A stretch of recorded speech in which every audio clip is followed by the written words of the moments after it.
আল্লাহ রাসূল বলেন, কামা ইউরাব্বি আহাদুকুম ফালুয়া, তোমরা যেমন ছোট্ট ঘোড়ার বাচ্চাকে লালন পালন করে ছোট্ট থেকে বড় বানাও, আমি রব্বুল আলামিন তোমাদের ছোট্ট দানগুলোকে লালন পালন করে উহুদ পরিমাণ বড় বানায়া তোমাদের আমল নামায় দিয়া দে।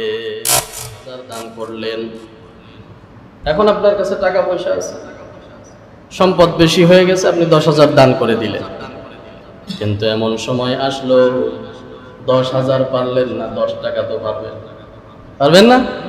100 দিচ্ছেন নিয়মিত ধারাবাহিকভাবে আল্লাহর রাস্তায় 100 করে দান করতেছেন, একটু সময় খারাপ যাচ্ছে, 5 টাকা দান করেন।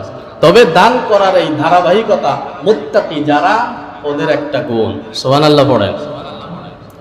আমার ভাইয়েরা, দানের ফজিলত কেমন হবে? আল্লাহর নবী বলেন, যে ব্যক্তি আল্লাহর রাস্তায় দান করবে আল্লাহ পাক তার উপরে খুশি হয়ে যাবে। সুবহানাল্লাহ পড়েন। দান করার বদৌলতে আল্লাহ যদি বান্দার উপরে রাগান্বিত হয়, দান করার বদৌলতে আমার আল্লাহ তার উপরে খুশি হয়ে যাবে। সুবহানাল্লাহ পড়েন।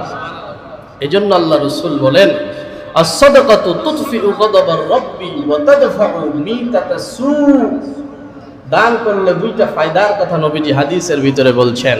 যারা সচ্ছল অসচ্ছল অবস্থায় আল্লাহর রাস্তায় দান করে, 1 নম্বর ফজিলত, আল্লাহ পাকের রাগকে দানের মাধ্যমে নিভায়া দেয়। সুবহানাল্লাহ পড়েন। আল্লাহ তার উপরে খুশি হয়ে যায়। 2 নম্বরে অপমানজনক মৃত্যু থেকে আল্লাহ পাক তাকে হেফাজত করে। সুবহানাল্লাহ পড়েন। এজন্য দানের এই ধারাবাহিকতা রাখার দরকার আছে না নাই? আমার ভাইয়েরা, শুধু তা নয়, আল্লাহর নবী বলেছেন, ইন্নাল্লাহা তাইয়্যিব লা ইউকবালু ইল্লা তাইয়্যিবা। আমার আল্লাহ পবিত্র, আর পবিত্র জিনিসকে আমার আল্লাহ গ্রহণ করে, কবুল করে।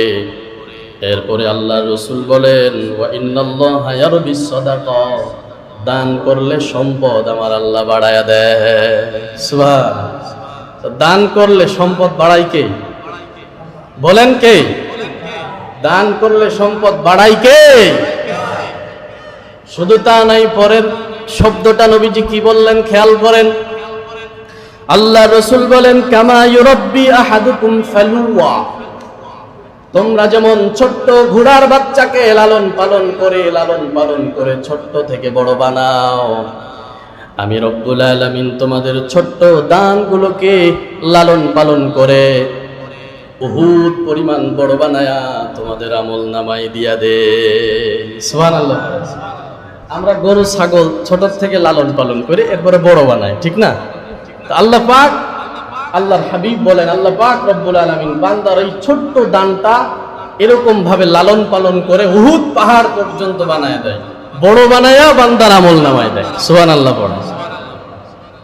আমার ভাইয়েরা, কিয়ামতের ময়দানে এক আল্লাহর বান্দা আল্লাহকে ডাক দিয়া বলবে, আল্লাহ গো, এত নেক আমল তো আমি করি নাই, পাহাড় পরিমাণ নেক আমল আমার আমল নামায় কেমনে আসলো? আর এক বান্দার নেক আমল হয়তো ভুল করে তোমার ফেরেশতারা আমার আমল নামায় দিয়েছে। আল্লাহ বলবেন, বান্দারে, আমার ফেরেশতারা ভুল করতে পারে। আমার ভাইয়েরা, আল্লাহ পাক বলবেন, ও আমার বান্দা, তুমি ছোট্ট দান করেছো, ছোট্ট আমল করেছো, আমি রব্বুল আলামিন ওই ছোট্ট আমলটা ছোট্ট রাখি নাই।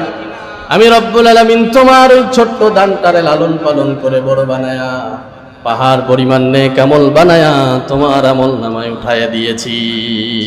সুবহানাল্লাহ। আমার ভাইয়েরা, শুধু তা নয়, আল্লাহ কোরআনের ভিতরে ঘোষণা দিয়েছেন, মাসালুল্লাযীনা ইউনফিকুনা আমওয়ালাহুম ফি সাবিলিল্লাহ কামাসালি হাববাতিন আনবাতাত সাবআ সানাবিলা ফি কুল্লি সুমবুলাতিন মিআতু হাব্বা ওয়াল্লাহু ইউদাঈফু লিমান ইয়াশা ওয়াল্লাহু ওয়াসিউন আলীম।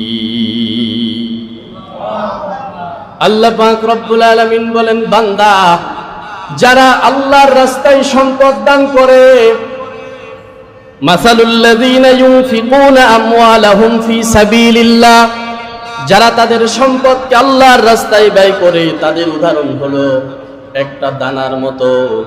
ওই দানাটা জমিনের ভিতরে গেড়ে দেওয়ার ফলে দানার থেকে 7টা শীষ গজায়। কয়টা বলেন? কয়টা?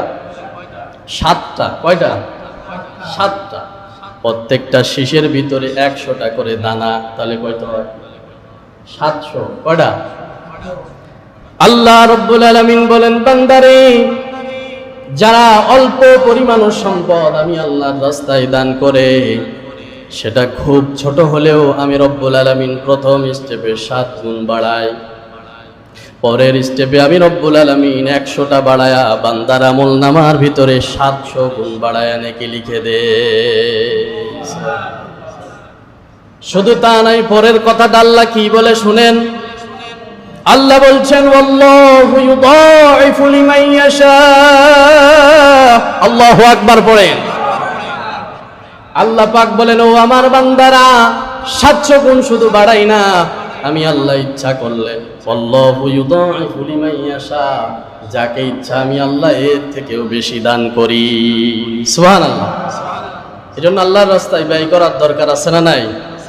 সুখে দুঃখে বেশি আছে বেশি দান করব, কম আছে কম দান করব, তবে ধারাবাহিকতা রাখবো। আল্লাহ তৌফিক দান করুন।